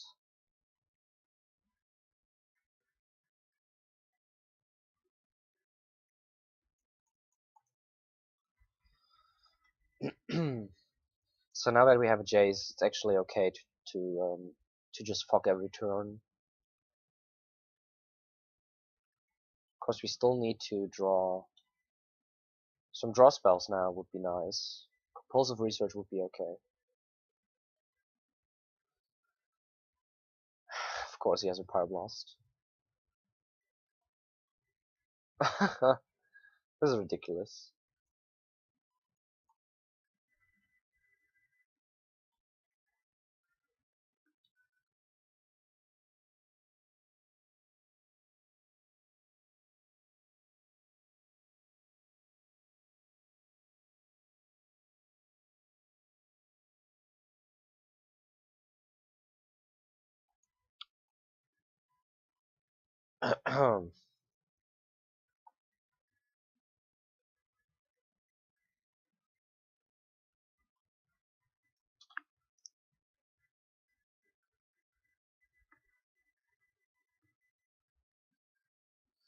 Any draw spell would be amazing here.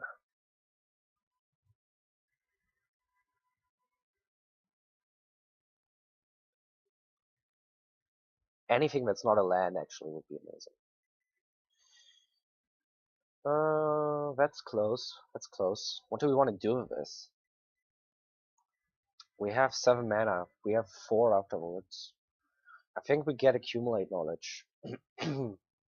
We could get a Jace, or we could get Moment's Peace. I think the safe play is to get Moment's Peace, and I think the greedy play is to get Accumulate Knowledge. This draws us 2 cards. If we get Moment's Peace, we get 1 more card for. It's kind of the same. Not quite.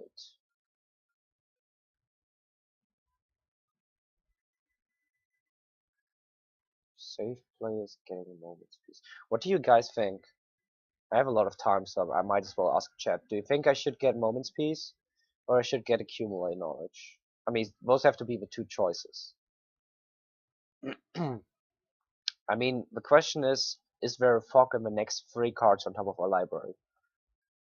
Because if there's no fog, then we have to get moment's peace. So we went through 2 fogs out of 12.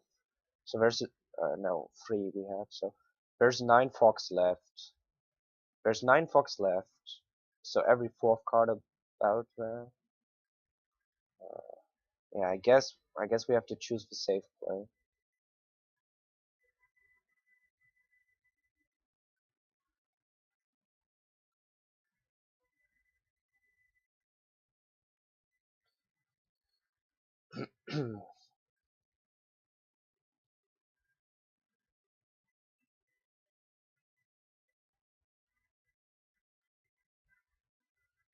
I think it's pretty close. I think this is the more safe way, and this is just the more greedy way, getting the accumulate knowledge. I think it's pretty close. And as I said, as long as there's a fog somewhere in the top 3 or 4 cards on our library, accumulate knowledge is the better play.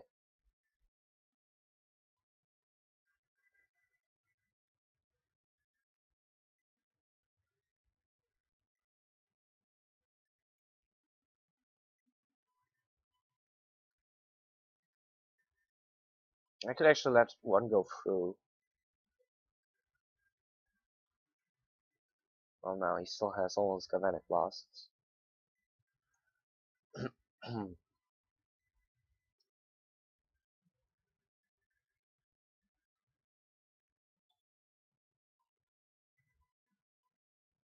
Brainstorm is a good draw.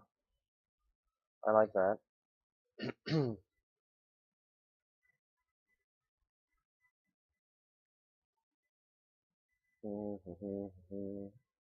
We like muddle. We like a land. Need 3, 2. Yeah, this is perfect.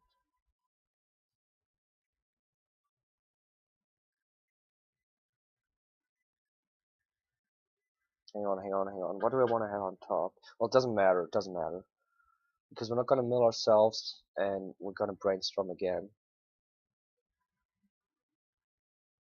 Do you want to brainstorm again right now? I think so. Because I'm going to moments, yeah.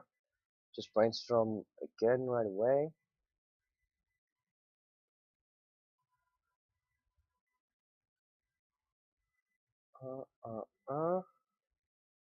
Well, it's going to be Dawnshard Muddle. I'm just not sure the order. So this turn we moments peace, we have Dawnshard up. Next turn, yeah, I think we want to draw the muddle first. And then we can muddle into another moments piece.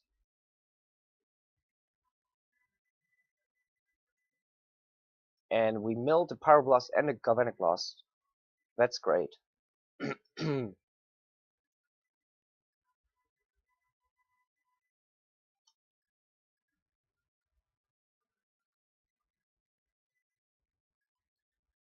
I think maybe this forest was a bad idea. Maybe I should have put the forest on top and milled it away.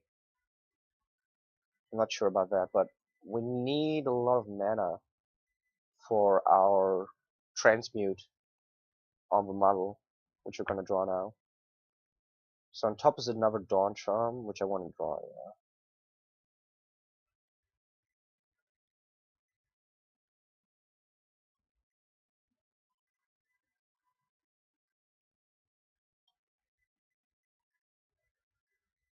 After I draw the Dawn Charm, then I have to model into... Yeah, I think I should have... Well, it doesn't really matter, but the order should have probably been reversed on the model and the Dawn Charm. Well, it doesn't matter. This way I have a counter this turn, and the other way I would have also had a counter this turn. It doesn't really matter. I think the forest was maybe a misplay. I'm not going to transmute this now. Maybe I should have. Into another moments piece.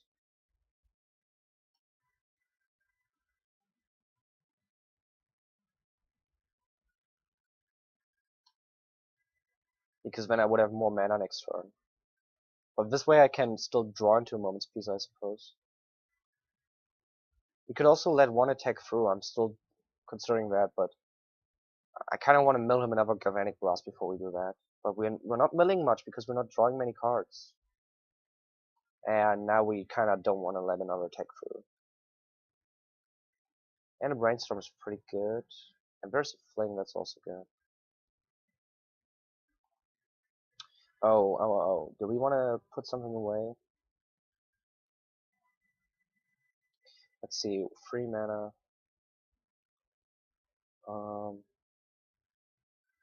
3 mana for the Transmute. 2 mana for the thing.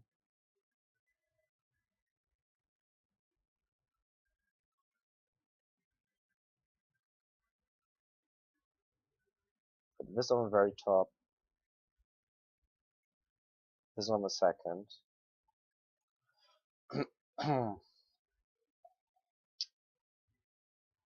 So I play this, keep the model, then I model.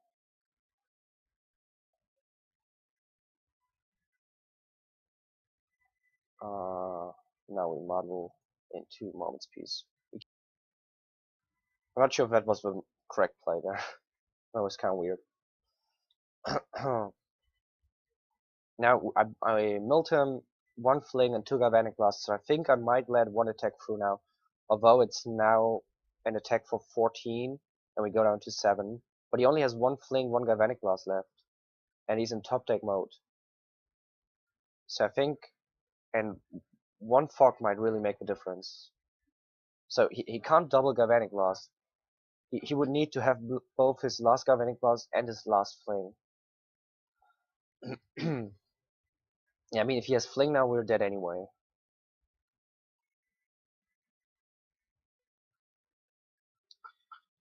So I think if we ever wanted to let an attack through, we should have probably done it when he, like a few turns ago, when he only had these 3 creatures, but then we didn't know about these Galvanic Blasts. Now that we have milled them, yeah, I think if we do want to do it, we have to do it now.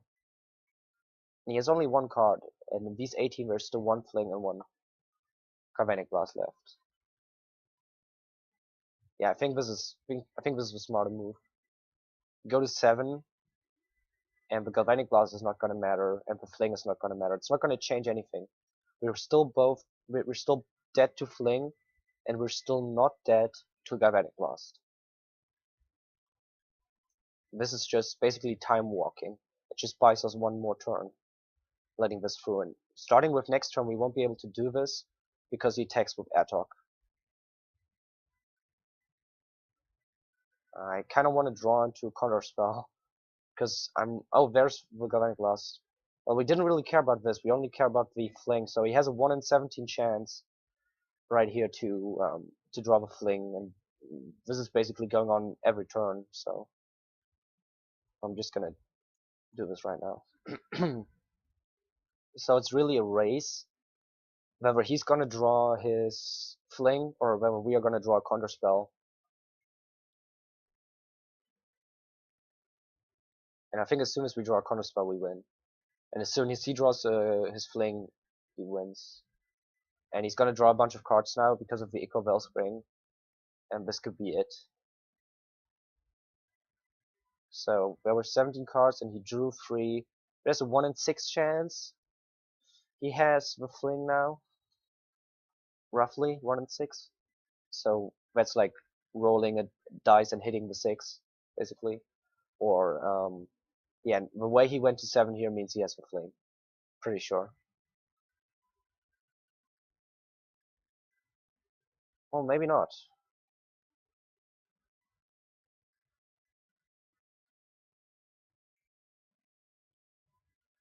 So 1 in 6 is basically like 16%, and 16% he got it. So he's, to be honest, he got lucky.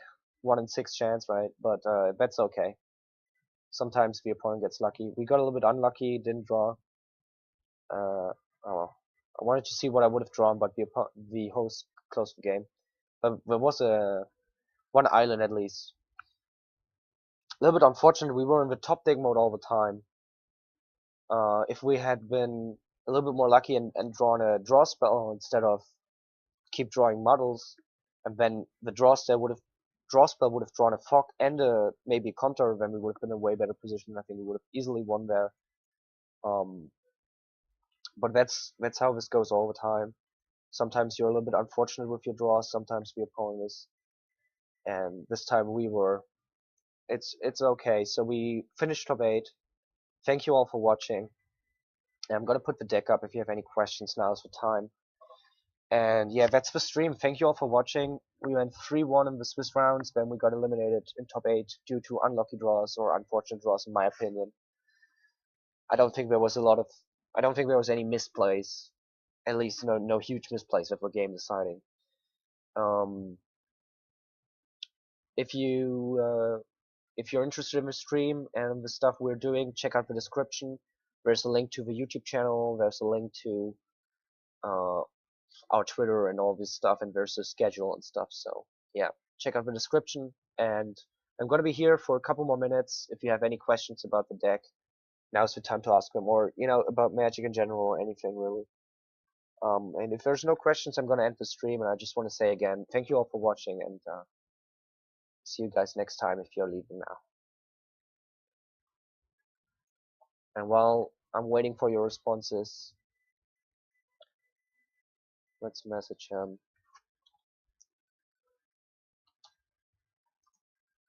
And let's get our winnings.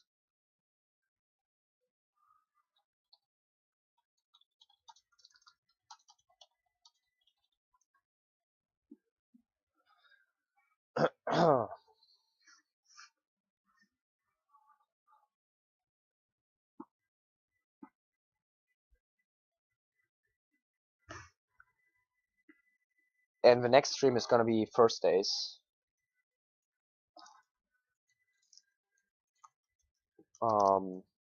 8 p.m. or 9 p.m. European time, Central European time. I'm gonna be playing Modern. So this is what you win if you make top 8. You get to pick one card out of the pool of cards which the host supplies. So let's see what we have here. So I have this already. We have a full art cancel, but I think cancel is unplayable. This could be a thing I might play at some point.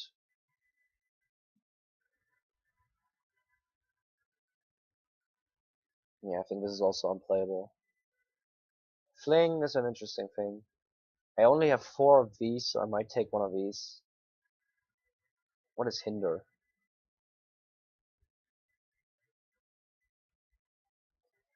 No, I don't think so. A full art giant growth I might take. Of these.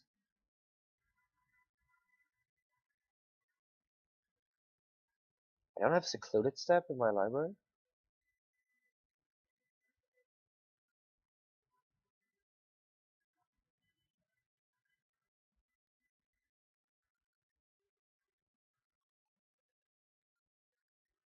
Yeah, I think I'm gonna take the forest or the giant scroll. I'm gonna just take the forest, I think.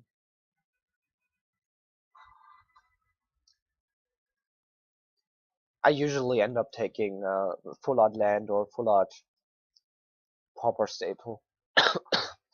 And the full art pauper staples here, I mean, Cons is not really full art staple. Giant growth. I guess giant growth is playable, but I don't really like the artwork, and hinder I don't really like, so. I think this is just worse than Doomblade also. So yeah, the full art lands are the only reasonable choice for me. Maybe deep analysis. So I'm just gonna let him know I'm done.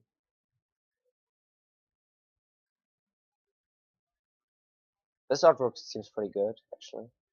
But I'm never gonna play this.